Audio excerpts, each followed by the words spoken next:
All right, our story so far has focused on Israeli efforts, particularly within and near the Gaza Strip.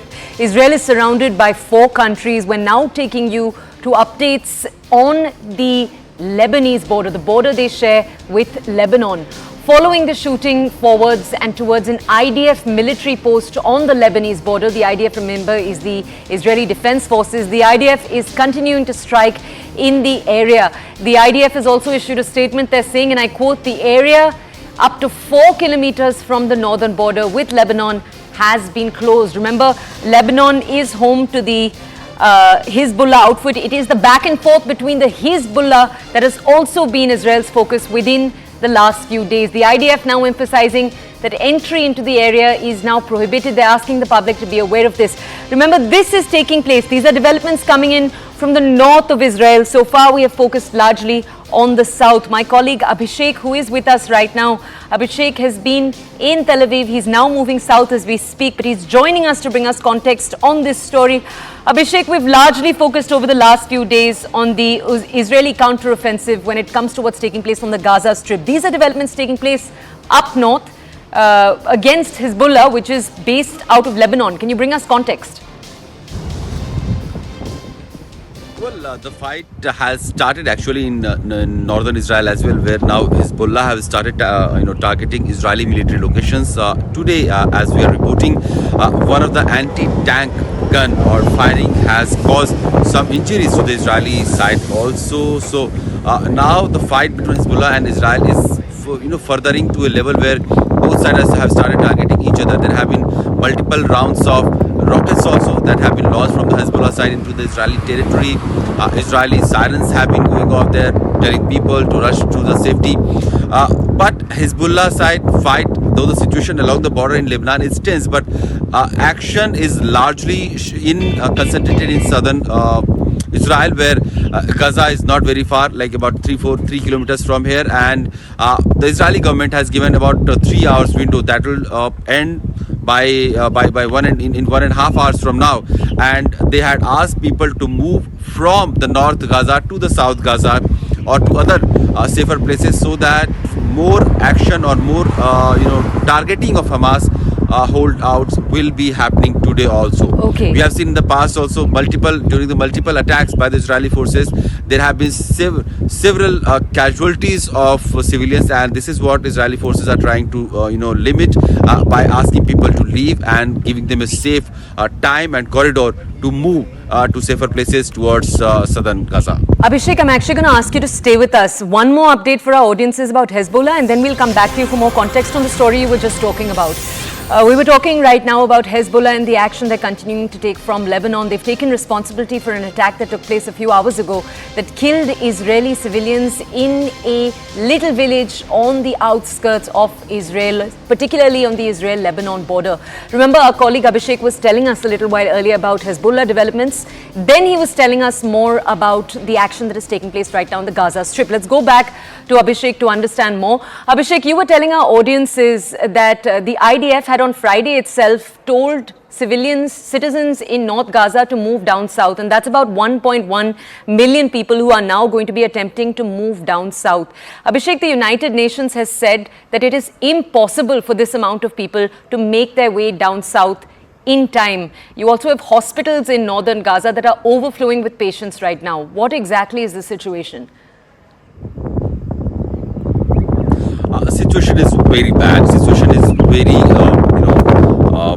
pitiable, if you could say, for the Palestinian people who may not have much of a stake in the geopolitical scenario that is unfolding in the region, but they are being targeted. They are being the victims of the war that is ongoing between Israel and Hamas. Clearly, Israeli side has blamed Hamas for using humans or Palestinian people as shield to protect themselves from the upcoming attack from the Israeli side, and many of them have been forcibly stopped or are not being encouraged from the Hamas side to go to the respective safer shelters. And this is also true that in the very short span of time, maybe like few hours, people cannot gather this stuff and move to a place. And where will they move? Actually, the southern part is also not a place where 1.1 million people could be sheltered. There has to be shelter home created. There has to be tents up, and it will take about few days before any world agencies or UN or other NGOs could create some safe houses for the people moving from South Gaza to the North Gaza. That much time is not being allowed because, of course, the pressure is very much mounting on the Israeli government to take strong action against Hamas. Hamas, on its part, has continued with its rocket firing on Israeli location. Today also, as we are talking, we have just seen some footages. If I could show you up in the sky, you could see those clouds. They are not the cloud. They are all part of the recent firing that has happened from the Gazan side, and Israeli drones dropping ammunition on the locations of Hamas militants. So, and the engagement of Hamas rockets and the Israeli Iron Dome, and these are the clouds of those attacks that have just happened a while ago. The situation remains tense. People are trying to move to safer places. They don't have enough time. Israeli forces are pressing them to go and move immediately. Hamas are stopping them from moving. Hamas are also using hospitals, schools, and other civilian infrastructure as a site where they can hide themselves in the pretext of Israeli government probably would not attack these safer zones. So the situation, while the humanitarian situation is going very badly there, the politics of war is very ugly, and Israeli forces are actually targeting Hamas, and that is really causing a lot of damage to civilian infrastructure also, and several dozens or hundreds of civilians have also been dead in the pounding of Israeli missiles onto various locations in Gaza targeting Hamas militant. Okay. Abhishek, we're going to continue to keep touching back with you to get more context on all of the developments. Do stay safe. We're now going to take our audiences to different pictures from the ground. These are a set of videos coming in. Let's take a look. The first video coming in, these are eyewitness videos that are revealing the aftermath of the continuous onslaught of missiles on the Gaza Strip. In these visuals, you can see people desperately searching in the rubble for survivors. Gaza authorities say that more than 2,200 people have now been killed.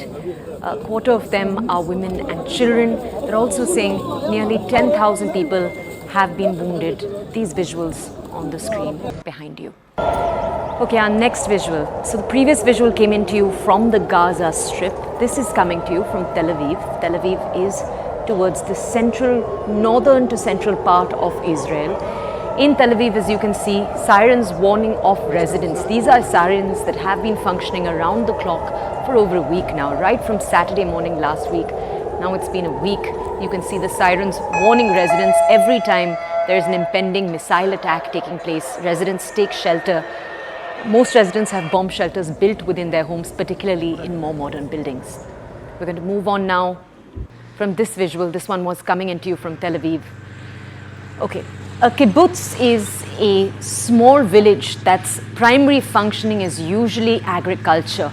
A number of kibbutzes that were located on the outer parts of the Gaza Strip were attacked on Saturday morning by Hamas militants. It's that attack that actually triggered the retaliation that we are now seeing. Now, in the last few days, Israel army has been able to reclaim control in these kibbutzes. The sights that they've seen have been described by many as heart-wrenching. Take a look. These are visuals coming in from those areas.